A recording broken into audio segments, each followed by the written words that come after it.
Olá, meus queridos amigos, minhas queridas amigas, gente que gosta do rádio, gente que sabe que este rádio centenário no Brasil já trouxe muitas alegrias, muitas notícias, às vezes não muito boas, mas são notícias importantes. E as vozes que permeiam esse rádio estão desfilando nesse projeto que nós criamos e que está semanalmente com um capítulo novo, com um episódio novo, nesse canal do YouTube. Você entra lá no YouTube, escreve o nome do Luiz Fernando Malhoca, e aí você vai acompanhar toda a série e a cada semana uma novidade. Hoje nós trazemos um amigo de longa data, que a gente não se vê sempre por razões óbvias, né? Cada um num prefixo, ou um trabalhando, o outro não e tal, mas a gente já se cruzou muito nesse mercado radiofônico. Então eu tenho o prazer de convidar para dividir a tela comigo o senhor Lawrence Shum. Oi, Luiz, tudo bem, cara? Grande Tudo prazer bem. estar com Também. você. Sou seu fã, cara. Grande admirador do seu trabalho. Isso é recíproco. Lau, eu ia perguntar, como irei perguntar, sobre o seu começo. Onde você nasceu, se foi aqui no Brasil, se foi fora, você veio pequeno e tal, e como é que você se descobriu locutor? Então, conta um pouquinho daquela parte que a gente não sabe em geral, porque não ouviu a história. Bom, eu comecei bem cedo, comecei com 15 anos de idade como DJ. E a decisão de me tornar profissional do rádio, curiosamente, aconteceu quando eu tinha 12 anos de idade, apenas 12 anos de idade. Maravilha. Porque, na ocasião, o meu grande desejo, o meu grande sonho era ser goleiro profissional. Eu queria me tornar um jogador de futebol profissional.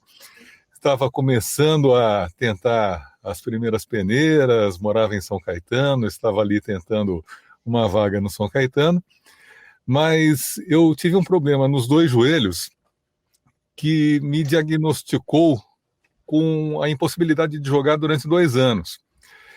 E aquilo que seria o início da carreira nem começou, e eu percebi no dia que eu recebi o diagnóstico que a carreira que não tinha começado já tinha acabado. E aí eu voltei muito triste para casa, né? Voltei muito mal para casa, sem saber o que fazer, porque a perspectiva que eu tinha de vida realmente era de ser goleiro profissional. E ao chegar em casa, triste, liguei o rádio, e na ocasião ouvi a Excelsior, a máquina do som, né? Você se lembra muito bem disso. E Estive lá. Teve lá, né? Estava no ar o César Fofá.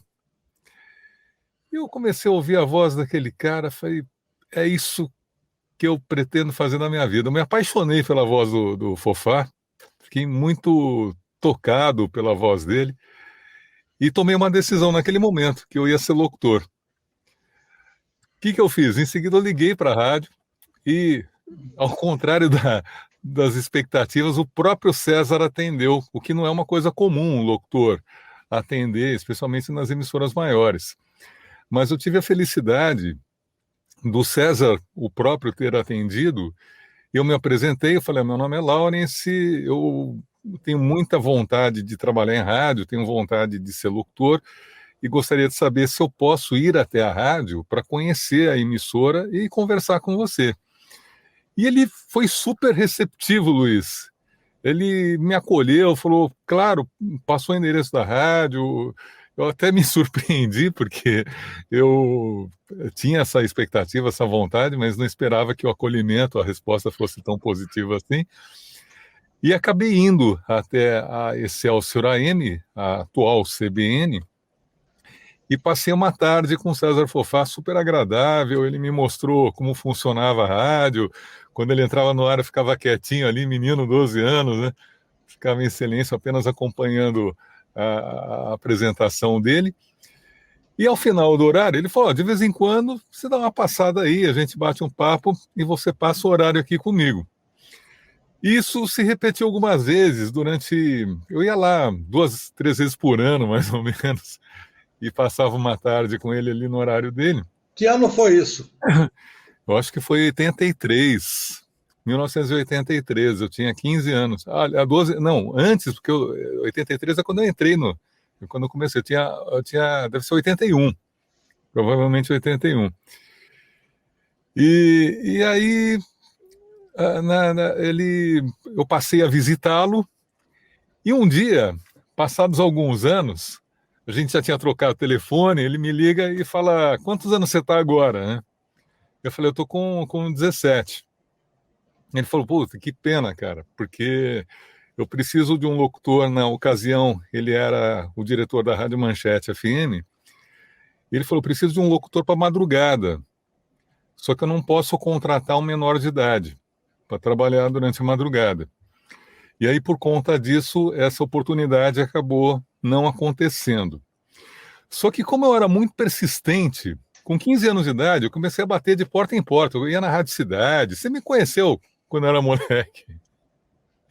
E eu ia na Jovem Pan, ia na Antena 1, ia visitar as rádios, chegava ali com uma fitinha cassete, eu imitava o Rony Magrini da Rádio Cidade, gostava muito do Rony, e eu levei minha fita, o Eduardo Andrews me recebeu, e aconteceu um episódio até engraçado, porque ele percebeu que eu imitava o Rony Magrini, chamou o Rony Magrini e falou: ó, tá aqui o seu substituto, né?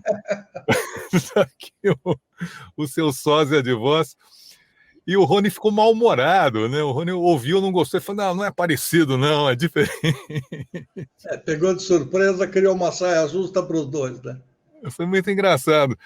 E o Eduardo teve uma simpatia por mim imediata ali, que foi recíproca, e eu passei a frequentar a Rádio Cidade também com moderação, né? Porque você como na condição de um aspirante, tem que ter a percepção do limite entre você ser persistente e você ser chato, e você ser inconveniente. Porque uma coisa é você ter perseverança, outra coisa é você ser uma pessoa inconveniente. Não, e ali é um ambiente de trabalho, né, que não dá para a gente forçar a barra, quer dizer, tem seus limites, o seu pensamento estava correto. E eu passei a visitar a Rádio Cidade também 2 a 3 vezes por ano, enquanto o Eduardo Andrews estava lá. E nunca houve oportunidade de trabalhar na Rádio Cidade, embora fosse o meu grande sonho da vida, né? Meu grande desejo não realizado foi trabalhar na Rádio Cidade. E depois eu consegui iniciar uma carreira como DJ numa pista de patins lá em São Caetano, em que eu era uma apresentadora, era um MC ali, tinha uma cabine bonita que ficava no alto, no meio da pista, com jogo de luz em volta da cabine, então me sentia ali um verdadeiro artista ali. E com 15 anos de idade consegui esse emprego, num primeiro momento não como DJ, mas como fiscal de pista, porque eu patinava e patino até hoje. E a minha função no começo, nessa casa, era auxiliar as pessoas que não sabiam patinar e levantar aquelas que caíam. Então comecei assim. Era em grande quantidade. Em grande quantidade. Era muita gente. Eu ficava uniformizado, com uma camiseta bacana, chamava-se Roller Dance, o nome da pista de patins. Isso lá em São Caetano, perto do Cine Vitória, na época. E trabalhei como fiscal de pista por volta de um ano e meio. E aí surgiu a oportunidade de ir para a cabine, de me tornar DJ. E curiosamente eu não poderia ser DJ porque eu era menor de idade. Eu poderia trabalhar na matinê, mas eu não poderia trabalhar à noite. Então, num primeiro momento, fiquei trabalhando só na matinê e depois eu comecei a trabalhar à noite também, lá na Roller Dance. Isso eu fiquei alguns anos ali, até a casa encerrar as atividades. Depois eu comecei a trabalhar em casas noturnas da região, ali da região de São Caetano. Foi quando a gente se conheceu, que eu até fui na Jovem Pan, a gente bateu um papo. E faz tempo, né? Faz bastante tempo isso. 81, mais ou menos. 81. É a época em que eu trabalhei lá. E depois eu fui fazer o Colégio do Carmo lá em Santos, não sei se você se lembra. Não só me lembro como eu era discípulo de João Walter Sampaio Smolka, o criador, o mentor e um grande homem de rádio e televisão que me ensinou 80% do que eu sei até hoje. Uau. E era uma escola muito boa, né? Você tinha grandes feras ali, radialistas de longa data, muita experiência, gente muito competente, do rádio, efetivamente, né? Que é o que importa, né? Você É, tendo aula com quem faz, é muito mais fácil você absorver do que você pegar um professor que é um técnico que sim, vai te ensinar uma série de coisas, mas ele não faz. sim, Então, eu acho que o experiente. Eu tive essa sorte na ECA. Os meus primeiros professores não eram professores, eram é. profissionais. Daí para frente é que foram surgindo os professores, que foram se formando. Eu fui um deles, mas que não é a mesma coisa que você ter a orientação daquele profissional que fez ou faz ou está fazendo na época em que ele passa para você. Você absorve muito mais coisa, porque é a prática. Outra coisa é o dia a dia, né? É a realidade. Outra coisa é a teoria. O que eu percebo, hoje eu estou também no mundo acadêmico, porque eu acabei me tornando professor em universidades. Então, eu percebo que existe um perfil profissional de professores, que são os professores pesquisadores, que fazem da pesquisa o foco principal do seu trabalho, mas que têm muito pouca vivência, às vezes nenhuma vivência Nenhuma. profissional. Isso é triste. E o que eu procuro fazer, Luiz, é juntar as duas coisas, porque eu tive a oportunidade, felizmente, de conseguir fazer, depois da graduação, fiz graduação em publicidade na FAAP, onde você lecionou também, e depois eu acabei fazendo mestrado e doutorado na PUC, em comunicação e semiótica. Então, eu procuro hoje juntar as duas pontas, né? A ponta acadêmica, a ponta da pesquisa, com a ponta da prática, do dia a dia, da experiência profissional. E quem tem sorte são os alunos, que absorvem mais, que aproveitam mais. Os Deixa eu alunos. perguntar uma coisinha, Uhum. para não perder o ponto.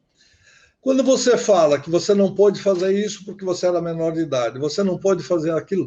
A gente não é o caso agora de discutir, nem é o objetivo desse nosso bate-papo, Uhum. discutir maioridade penal, ou etc, etc. Agora, será que se já tivessem estudado a possibilidade de diminuir a faixa de 18 para 16 anos, digamos, em termos gerais, será que as pessoas teriam mais chance de começar mais cedo, de colocar a sua vocação em prática mais cedo? Acho que é uma coisa que fica aí para as pessoas pensarem e discutirem. Tem muita gente que é contrária a baixar de 18 anos a maioridade penal, que é uma situação, nós não estamos falando disso.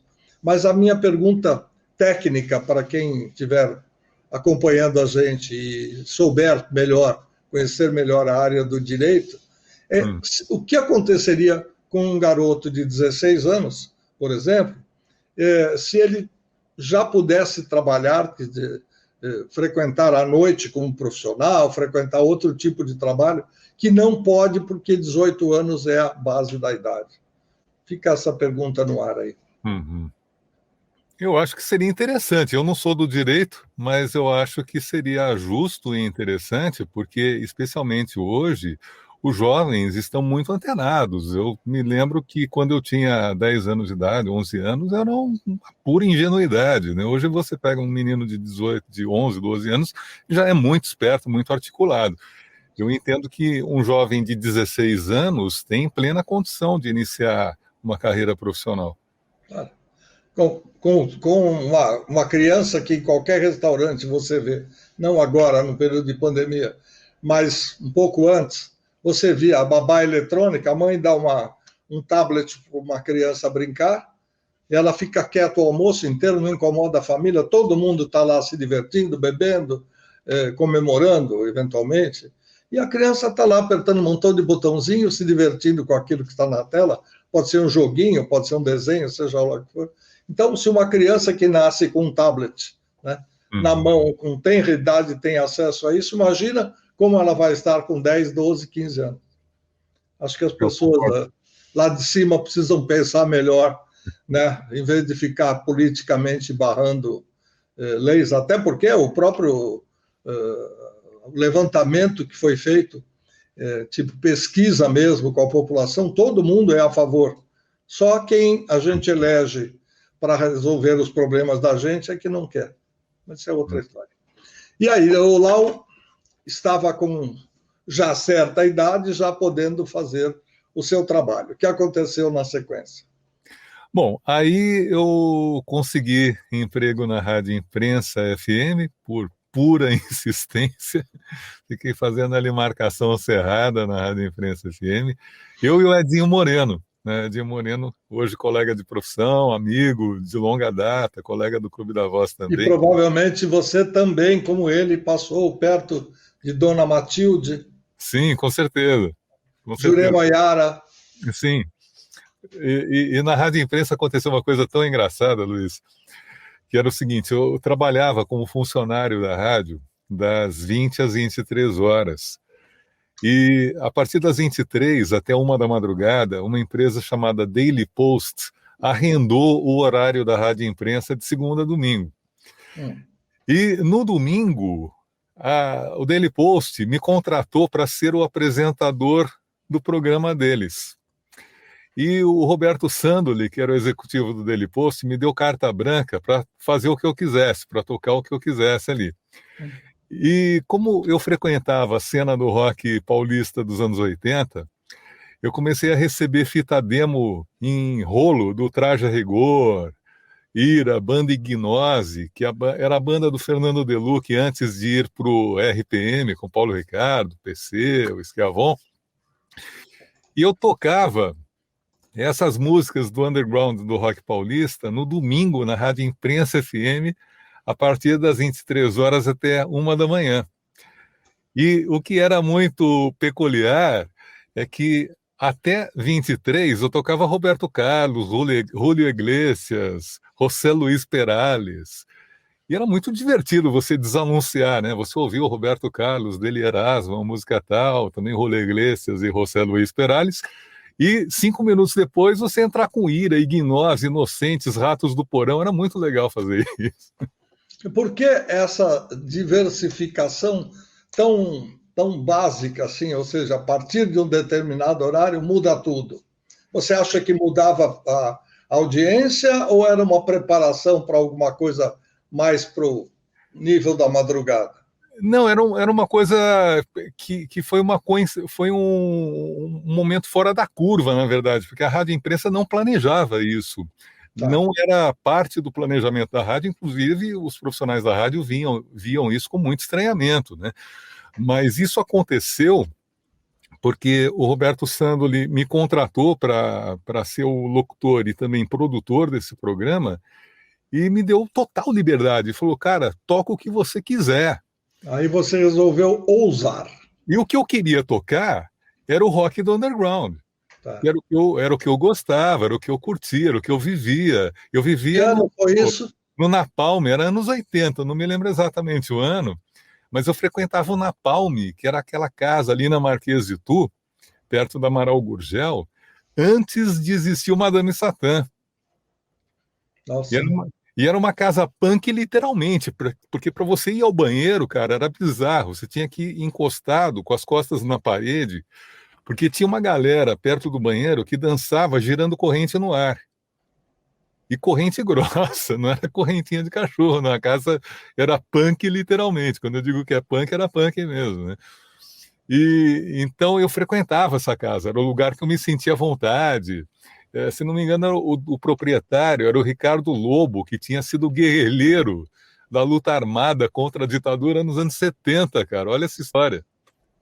Interessante. Ali era para todo mundo botar para fora todos os seus demônios e mais as correntes que os prendiam a eles, né? E aí eu frequentava essa casa, curtia aquele som, né? Curtia essas bandas todas, e eu queria tocar no rádio. Só que eu não tinha uma visão mercadológica do rádio, não tinha uma visão do rádio enquanto empresa, enquanto indústria de comunicação. Eu tinha o olhar de um garoto de 18 anos que queria tocar rock and roll. Esse era o meu olhar. E eu tive a oportunidade de fazer isso. Olha, você, sem querer, depois, quando você tiver tempo, você entra lá no nosso canal do YouTube e dá uma checada numa das listas de reprodução, tem lá uma série chamada Como Nasceu, e eu conto um pouco da história daquilo que eu já fiz, e em alguns momentos eu conto um pacotinho de episódios, e um dos que a gente conseguiu fazer com bastante conteúdo e ficou muito gostoso, foi Como Nasceu a 89 FM. Ah, que legal. Quando ela foi lançada, a proposta que eu fiz, eu não vou contar a história inteira para você, primeiro porque você vai deixar de contar o que interessa para nós, que é a sua vida profissional, e está tudo lá, não preciso repetir. Mas quando eu disse ao diretor superintendente da Rede Jornal do Brasil, o senhor Nelson Batista, quando ele disse que gostaria de fazer a JB-FM num canal novo, que eles iriam fazer uma joint venture e tudo mais, eu não sabia o que era. Eu falei, mas tem que ser a JB-FM? Ele falou, porque é a marca da empresa. Eu falei, tá bom. Então, segunda-feira, eu vou começar a fazer uma pesquisa de nomes, eu te passo o nome de algumas pessoas para escolher. Ele falou, para quê? Não vai ter uma rádio nova? Não vai ter locutor? Ele falou, não, eu vou mandar as fitas da Rádio JB Rio para você tocar em São Paulo no dia seguinte. Toda a programação do Rio de um dia vai para São Paulo no dia seguinte. Eu falei, não, aí não dá. Não dá. Eu preciso fazer a JB-FM. Eu falei, tudo bem, mas você quer que eu seja diretor de uma emissora ou gerente de tráfego? Tráfego, não tráfego, pelo amor de Deus. Aí ele falou, não, mas você tem uma ideia melhor? Eu falei, me dá uma sexta, um sábado e um domingo que eu vou pensar. E aí eu sugeri uma rádio de rock. Que legal, cara. A 89. E aí ele falou, mas tem gente que ouve. Eu falei, olha, a garotada da faixa etária de 14, 15, 16 e um pouco mais adora rock. E não tem uma rádio que seja só de rock. Não tem uma estrutura pensada e tal. Não sei se fatura, não fatura. Bom, o resto da história está lá. Você vai ver. Mas você acabou de corroborar com aquilo que eu disse a ele. É uma faixa etária que está meio descobrindo o mundo. Então, quanto mais louco o som, quanto mais riff de guitarra na cabeça, melhor. Mas prossegue, eu já te interrompi demais. Vai sozinho aí. Bom, depois eu acabei indo para 97 FM, que também foi uma rádio roqueira lá de Santo André, na região do ABC. E a FM 97, que hoje chama-se Energia 97, uma rádio de música eletrônica, que, aliás, eu gosto bastante, tanto a atual quanto a antiga, era uma rádio que, por falta de estrutura naquele primeiro momento e de apoio das gravadoras, acabou lançando mão de apoio de amigos, né, do Zé Antônio, que levavam discos e levavam álbuns ali para a gente tocar. E, por causa disso, a 97 acabou se especializando, não como objetivo inicial, mas por força das circunstâncias, em uma rádio voltada a rock e música popular brasileira, já que os amigos dos locutores, os amigos do Zé Antônio, levavam esses discos. Aí o Benê, da Som Livre, não sei se você se lembra dele, claro. O Benê também dava um grande apoio para 97 e tinha uma pessoa da Odeon, agora não me lembro o nome dele, mas era o divulgador da EMI, na época, que também dava um grande apoio para 97 FM. E aí eu conheci um cara que era comissário de bordo, e esse cara recebia fanzines da cena roqueira de Londres da época, era aqueles fanzines mimeografados, aquela coisa PB em preto e branco, né? E ele lia a respeito das bandas que estavam fazendo sucesso na cena do rock londrino na ocasião, sem ouvir essas bandas, porque não havia internet, não havia MP3 nem nada disso que a gente conhece hoje. E ele buscava, aliás, ele era amigo do comissário de bordo. Ele entrava em contato com esse amigo que era comissário de bordo e passava para ele uma lista de bandas que ele queria que o amigo dele trouxesse os álbuns. Só que ele fazia essa compra absolutamente no escuro, porque ele não tinha a menor ideia de como era o som daquelas bandas.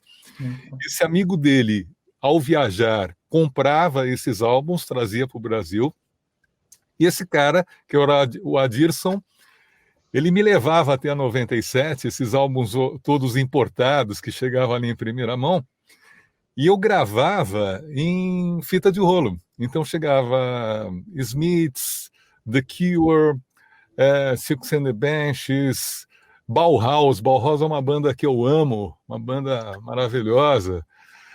E eu gravava esses álbuns todos em fita de rolo e tocava na 97. E na época aconteceu uma coisa muito engraçada, porque o Zé Antônio não conhecia essas músicas. Para quem não sabe, o Zé Antônio é o proprietário da FM 97.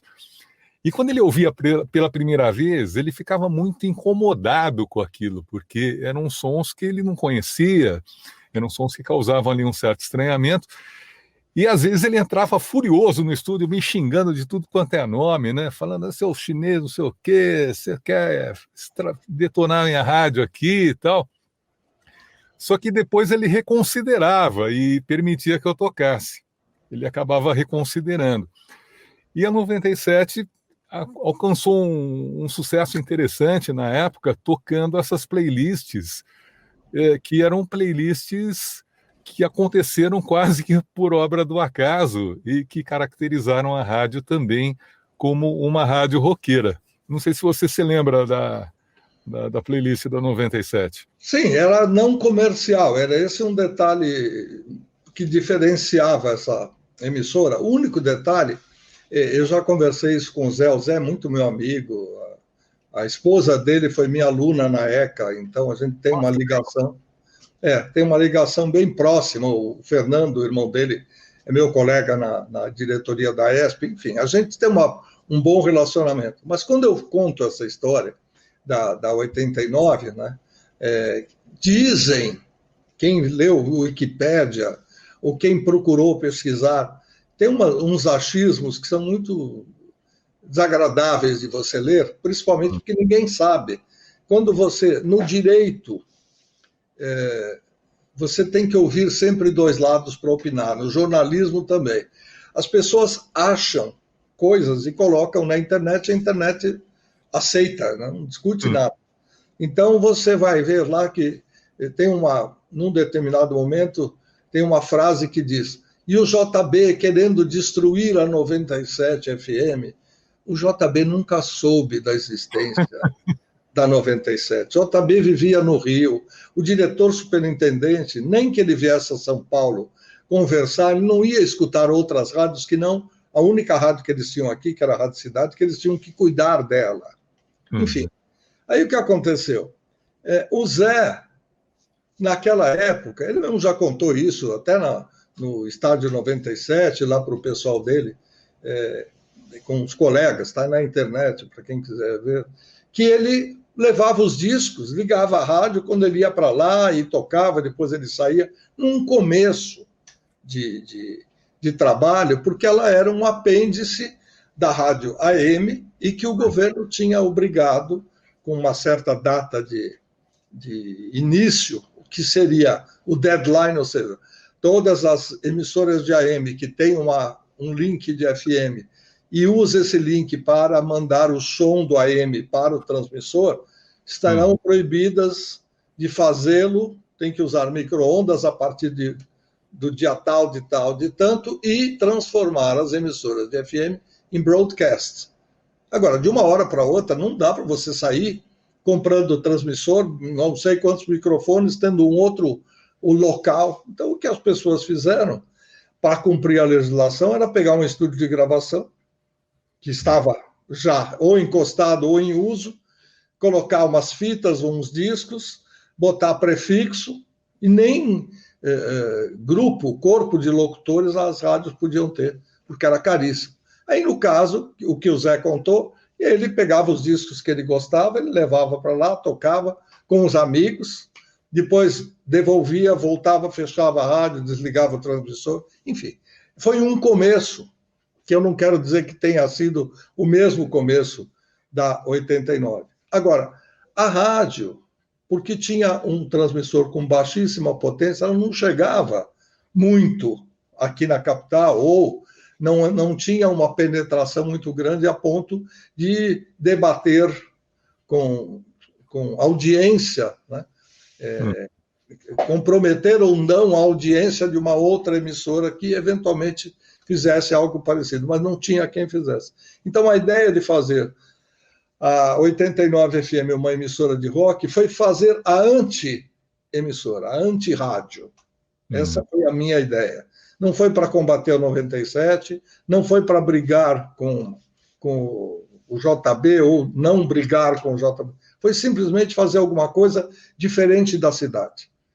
A cidade só permitia músicas de, no máximo, 3 minutos, uma fala muito curtinha, e a 89 veio tocando faixas de 26, 28 minutos. Emerson, Lake and Palmer tocava faixas integrais. Os locutores não eram locutores de rádio meramente, eles eram roqueiros, que tinham a capacidade de falar em rádio, tinha o DRT para fazê-lo, e podiam conversar longamente sobre a faixa, sobre o que acontecia e tal. Mas, de novo, nós não estamos fazendo aqui merchan de uma rádio ou de outra, estamos contando a história do Lawrence Shum, então vamos continuar ouvindo a sua conversa. Bom, depois da 97, eu passei alguns anos lá, foi uma rádio pela qual eu me apaixonei, porque eu tinha bastante liberdade para tocar as bandas que eu queria. Eu recebi esse material, como eu comentei com você, e tocava na 97. E depois eu fui para a Antena 1. Na Antena 1 aconteceu uma coisa muito curiosa, eu liguei lá perguntando a respeito da possibilidade de fazer um teste de locução, o Michel França atendeu o telefone, me informou que sim, e no mesmo dia que eu fiz o teste, ele me contratou, e eu entrei no ar na Antena 1 no dia seguinte. Passei uma temporada ali na Antena 1, acho que talvez um ano e meio, 2, e num determinado dia ali, ao vivo na Antena 1, chegou o Carlinhos da EMI, Ariola, não sei se você se lembra dele. Carlinhos Conceição? O Carlinhos Conceição, exatamente. E o Carlinhos perguntou, cara, você quer trabalhar na Band? Eu falei, como assim? Ele falou, porque o Lisandro está assumindo lá a direção da Band e ele precisa montar um time de locutores. E como eu acho que você tem um perfil para ir para a Band e tal, se você quiser eu te indico. Eu falei, maravilha, tranquilo, eu quero sim. Aí um mês depois eu estava na Band, ao vivo, e passei uma temporada ali muito boa também, com o Lisandro, depois com o Joca, trabalhei com o César Rosa, com a Gleide Xavier, enfim, era um time bem bacana. E na Band aconteceu uma coisa muito interessante.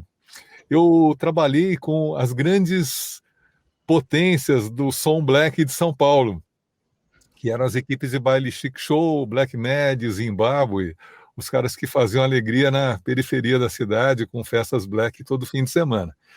Eu também, muito versátil, curtia rock and roll, curtia funk americano, curtia de tudo. E aí eu passei a fazer, aos fins de semana, eu tinha horário durante a semana, trabalhei na Band durante um período das 10 da manhã às 2 da tarde, depois das 2 da tarde às 6, teve um período que eu trabalhei à noite também, mas aos fins de semana, em geral, aos domingos, eu estava com as equipes black, apresentando junto com os donos da equipe, era o Luizão da Chic Show, Maurício Black Mad, William da Zimbábue, e fazia muita festa pela cidade. Fim de semana a gente saía de carro, percorrendo as baladas dessas equipes, e eu chegava a fazer de 2 a 3 casas noturnas numa mesma madrugada. Era bem puxado, mas era bem divertido. E o Celcinho Portioli, cara. O Celcinho Portioli era da Band, ele fazia animação de festa, a gente fazia animação de festa juntos. O Banana, enfim, a gente fez muita coisa lá na Band FM também, foi um momento bacana na minha carreira. Você chegou a trabalhar em 2 emissoras simultaneamente? A MFM ou 2 de FM? Eu cheguei a trabalhar em 3, Luiz. Nossa. Foi desesperador, cara. Foi uma coisa terrível, porque eu ficava esgotado no fim do dia, eu estava acabado, né? Eu fazia de repente você não sabe nem que prefixo você está, né? Porque cada um é um gênero, é um estilo. Tem que prestar muita atenção, né? Porque se você não prestar muita atenção, você fala o nome da emissora errado. Nunca aconteceu comigo, mas podia ter acontecido. Eu trabalhava na Rádio Excelsior AM, das 9 da manhã ao meio-dia. E eu entrava quando encerrava o jornal com Heródoto Barbeiro. Eu tinha um programa de variedades, eu era âncora ali de jornalismo, embora não seja jornalista, eu sou radialista. E esse programa, ele acontecia entre 9 da manhã e meio-dia. Ao meio-dia eu entregava para o grupo do Oscar Ulisses, o Tatá, o Escova, que tinha um balancê, né, um programa bem versátil também. Então eu trabalhava na Excelsior, das 9 da manhã ao meio-dia, saía e almoçar. Às 2 da tarde eu entrava na rede metropolitana AM. Eu gravava em São Paulo, no estúdio da Avenida Paulista, para as emissoras que a Metropolitana tinha no interior. Não era ao vivo, era gravado. E nesses programas gravados, eu era um comunicador popular, tocava Roberto Carlos, lia cartas de amor e por aí vai. E aí eu trabalhava lá das 2 às 4, saía às 4 e entrava às 6 da tarde na Band FM, onde eu ia até às 10 da noite. Nossa. E eu saía às 10 da noite e às vezes eu tinha pique para ir para balada ainda. Para absorver novidades e saber o que é que estava acontecendo na noite paulista. Eu tinha essa energia ainda, né? Porque com 20 e poucos anos você tem essa energia. Bom, a idade permite. Mas eu ficava muito cansado, cara. Chegou um momento que eu tomei a decisão de sair da Excelsior porque eu ficava muito cansado. Trabalhar em 3 emissoras simultaneamente é extremamente desgastante.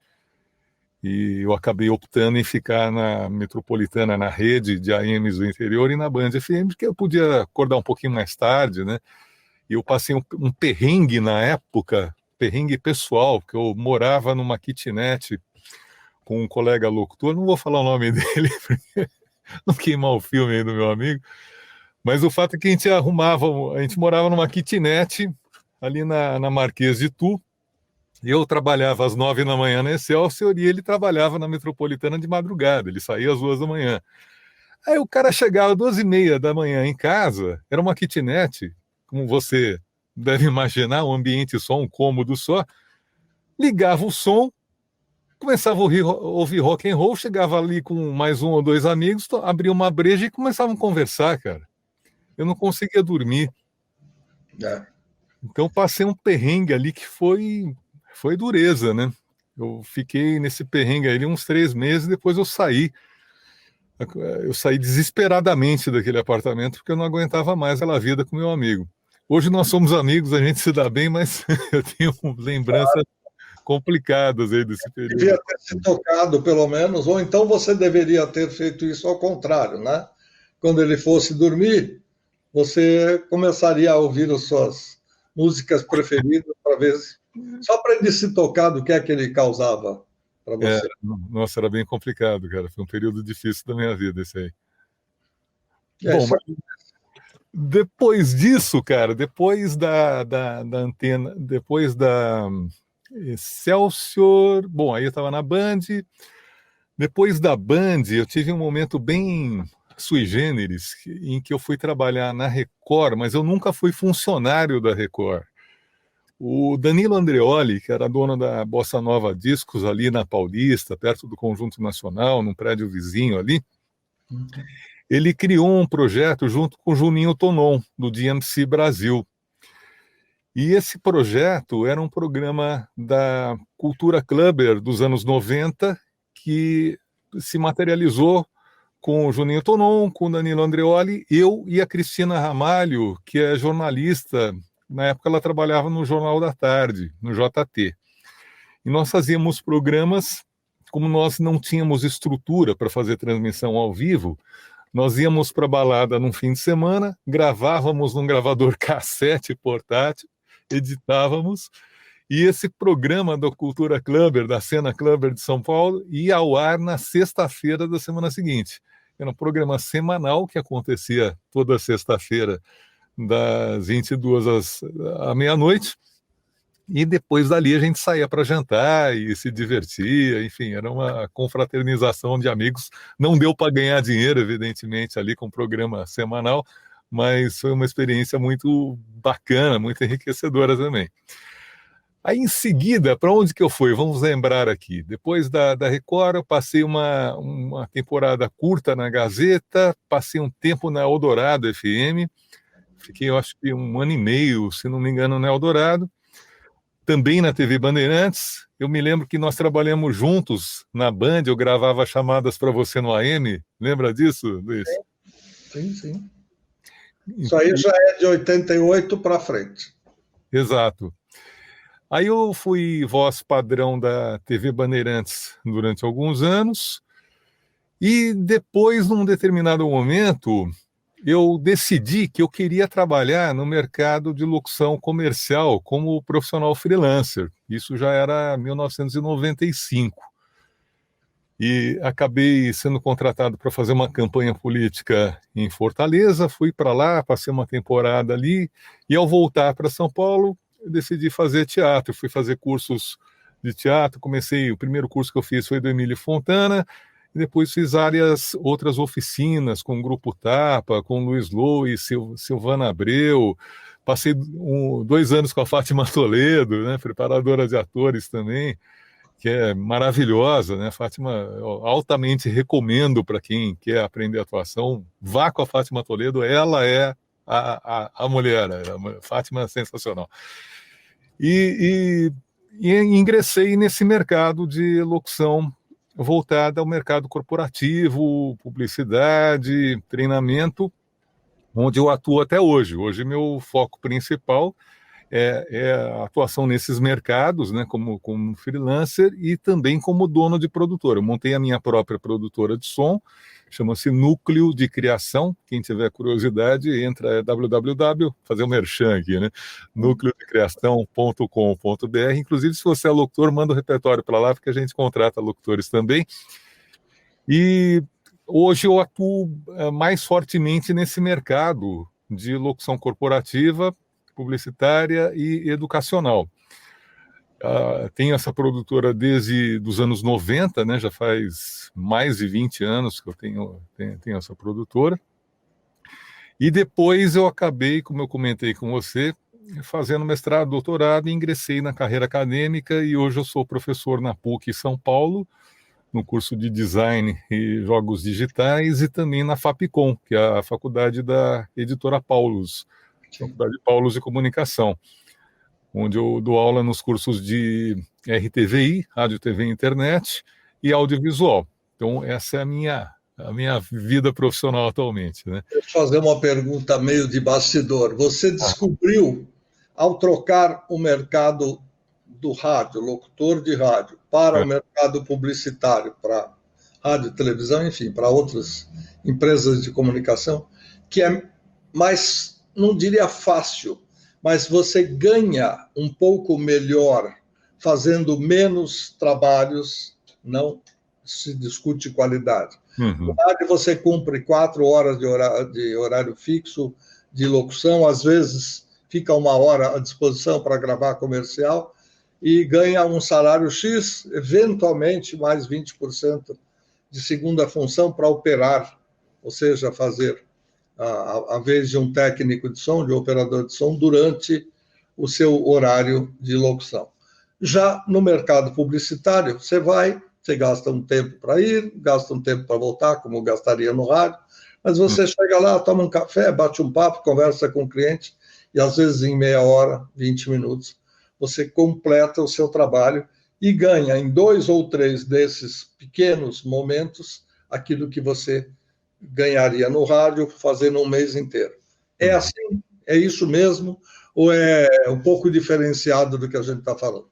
É exatamente isso, Luiz. No mercado como freelancer, às vezes, dependendo de quem é o profissional, se você pegar um locutor como o Ferreira, em um trabalho dele, ele ganha vários salários de rádio. Talvez ele ganhe. Você pode usar um exemplo, Orconcur, aí não dá. Talvez ele ganhe 6 meses de trabalho de rádio, né? Assim, em um único trabalho, né? Mas se a gente pensar na remuneração média de um locutor comercial, não dá vários meses, evidentemente, de trabalho de rádio, mas proporcionalmente se ganha muito mais no mercado como autônomo do que como profissional de rádio.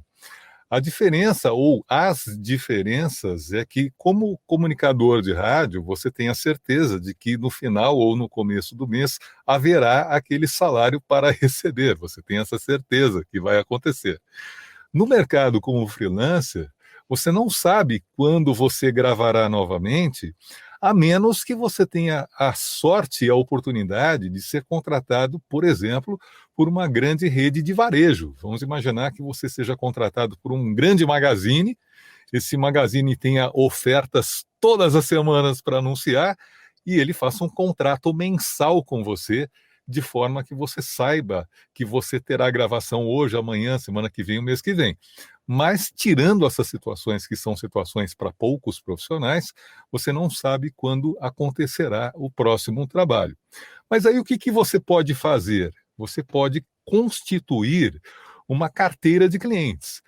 Eu recomendo para qualquer profissional de voz que queira atuar como freelancer, como autônomo ou como pequeno empresário, que gerencie a sua própria carreira, ainda que seja como uma única pessoa, ainda que você não tenha intenção de montar uma empresa, uma produtora, mas gerencie a sua própria carreira como se fosse uma empresa.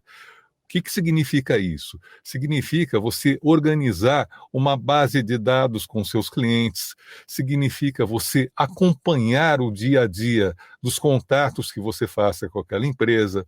Então, se, por exemplo, se uma agência X entrou em contato com você solicitando um orçamento para o cliente Y num determinado dia do mês, o que você faz? Você tem que ter o registro dessa conversa e o registro do conteúdo dessa conversa, de tal maneira que no próximo contato daquele cliente com você, você saiba o que aconteceu antes. E aí, se no próximo contato o assunto for outro, você pode resgatar o assunto anterior. Mas e aquele freela que você comentou comigo, daquela empresa X, quer fazer uma campanha em internet, está em pé ainda, ou já rolou, não rolou, como é que está? Então você tem que ter, se a gente for pensar em termos empresariais, seria o CRM, né? O Customer Relationship Management. E com isso você consegue gerenciar o que está acontecendo nas suas interações com seus clientes, que são aquelas empresas que já contratam você, com seus prospects, que são empresas que ainda não contrataram você, mas que eventualmente podem vir a contratar, e até com possíveis parceiros, porque às vezes você pode formar uma rede de relacionamento com outros profissionais que pode te ajudar. É muito comum um profissional indicar outro quando o trabalho requer um outro perfil, né? Então, por exemplo, se você é homem e alguém procura uma locução feminina, você pode indicar uma colega de mercado, e o inverso também é verdadeiro. Se você é mulher e procura uma locução masculina, você pode indicar um companheiro seu de trabalho. Então, eu acho que você tem que ter disciplina, você tem que ter paciência, porque gerenciar a própria carreira não é fácil, e não é fácil porque é preciso ser organizado e é preciso saber estabelecer metas, estabelecer planos de ação, como se fosse uma empresa mesmo. Então, se você está ali dependendo da sua atividade profissional para conseguir trazer trabalho para você, naturalmente você tem que prospectar. Você vai ter que entrar em contato com agências, vai ter que entrar em contato com produtoras de vídeo, produtoras de cinema ou freelancers, enfim, você vai ter que montar o seu network, sua rede, para que você consiga trabalhar com vários clientes que, embora você não saiba quando você vai trabalhar de novo, como esse conjunto de clientes pode se tornar numeroso, dependendo da carteira que você constituir, você acaba adquirindo aquela segurança que o emprego com carteira assinada pode te dar sem ter a carteira assinada. Na verdade, você deu uma aula muito legal, porque a gente precisa considerar que muitos profissionais, eles gostam de ser mandados, eles gostam de ter uma chefia que determina o que eles vão fazer, eles vão cumprir e acabam. Já gerenciar a carreira tem que ter um pouco de liderança, tem que ter uma preocupação com a organização, como você falou, e não são todos que têm. Agora, curioso também, e você citou isso muito bem, No Brasil, a gente não tem hábito de follow-up, que é muito importante. Super importante. Em qualquer profissão que você pegar, vou dar um exemplo que ocorre de vez em quando. Você coloca lá um imóvel à venda. Aí vem um corretor, olha, eu sou fulano, eu tenho o CREA número tal, eu queria... Enfim, você faz um acordo, ele vai lá, manda a carteirinha, hoje a segurança é importante, ele marca uma data com o cliente, pede foto, enfim, você fica 10 dias, 15 dias conversando sobre isso, aí você abre o imóvel, a pessoa vai lá com o cliente, verifica e tal, que interessante, os valores, eu passo por escrito e tal. O cara vai embora, ele nunca mais liga para você para dizer, não deu certo, o cliente vai ver outro, o cliente está procurando permutar com outro imóvel e você não aceita, o cliente, ou seja, não se dá o tal do follow-up, que é a sequência daquela conversa. E quando você disse muito bem, registrar uma conversa e depois voltar a conversar sobre ela, é necessário que você tenha feito esse follow-up. Em outras profissões, acontece a mesma coisa. Né? Morre ali, terminou a visita, abracinho, fechou a porta, ninguém fala mais nada. Então, foi bom você levantar esse pormenor, porque ele é extremamente importante, não só na nossa profissão, como também em outros trabalhos, para você poder dar corda. Agora, deixa eu perguntar uma outra coisa.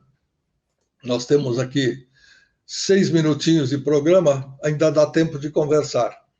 Você, fazendo curso de teatro, tendo toda esse seu cabedal de conhecimentos, tendo feito outras faculdades na área de publicidade, que dá um outro gás, né? E teatro, interpretação, etc, etc. Você faz dublagem, você gosta de trabalhar nessa outra área, ou na narração? Como é que é o Lau em relação a esse tipo de trabalho que hoje tem crescido bastante com tantas emissoras de televisão por aí? Eu trabalho com dublagem, mas como diretor, não exatamente diretor, mas como contratador de dubladores. Por quê?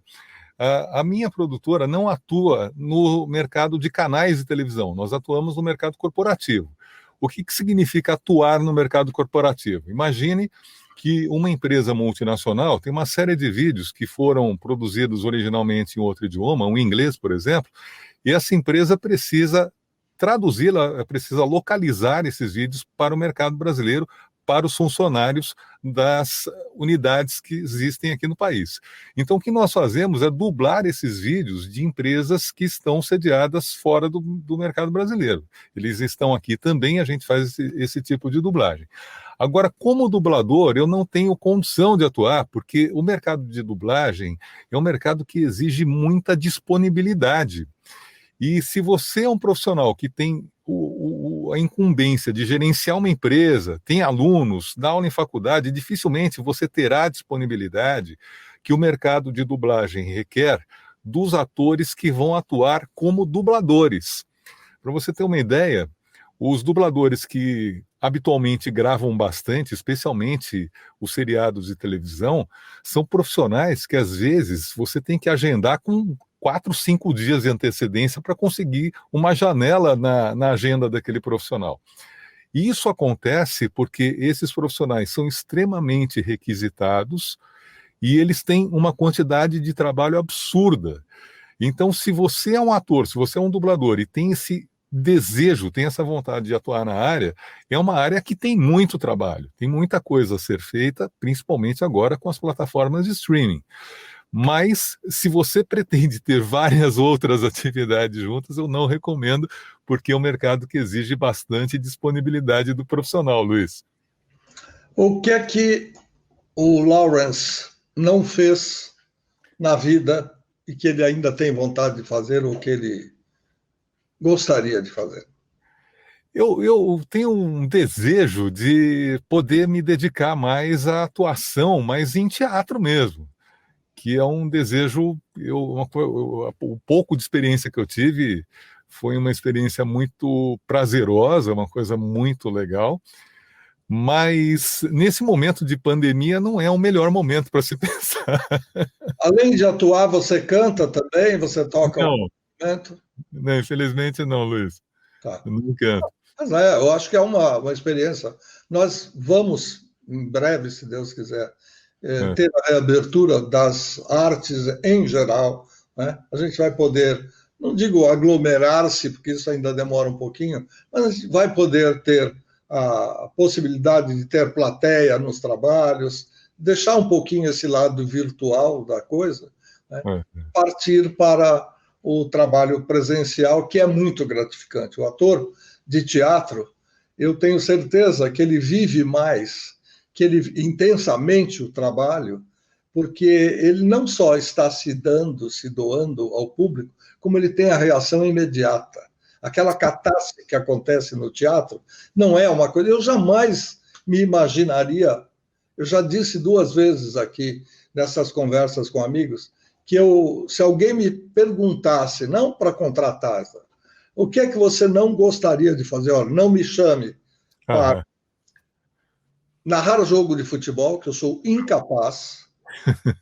Mas a outra coisa que eu não faria, porque eu não me sinto capaz, apesar de eu já ter feito direção de TV, câmera, já fiz eu tenho uma boa bagagem de televisão antes do rádio. É que pouca gente sabe, mas eu trabalhei na TV Cultura há quase 10 anos.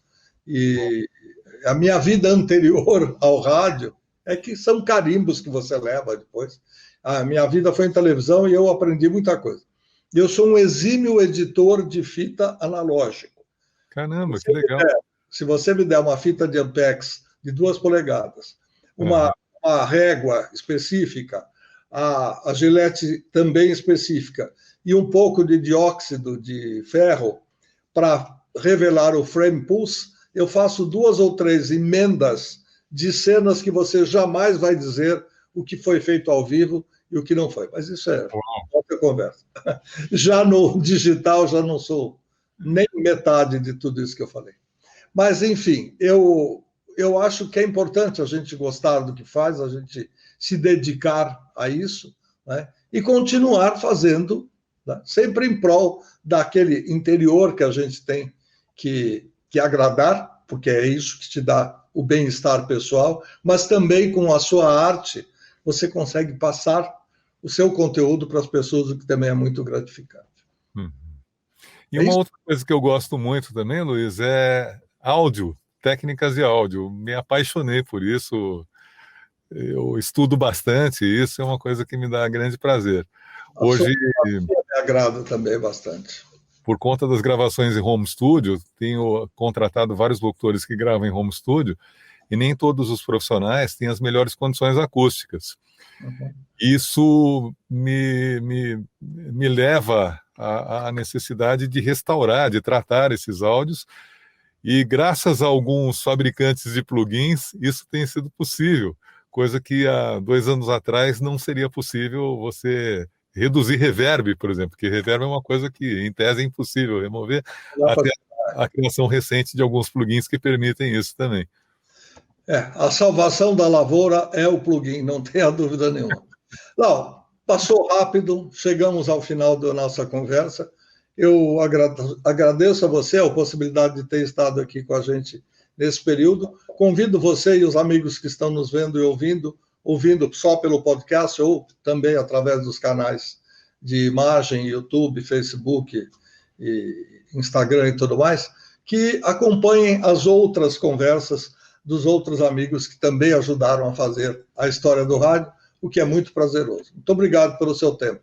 Eu que agradeço, Luiz. Para mim é uma honra, como eu comentei com você, estar nesse programa, porque, para mim, você é um dos grandes profissionais do rádio.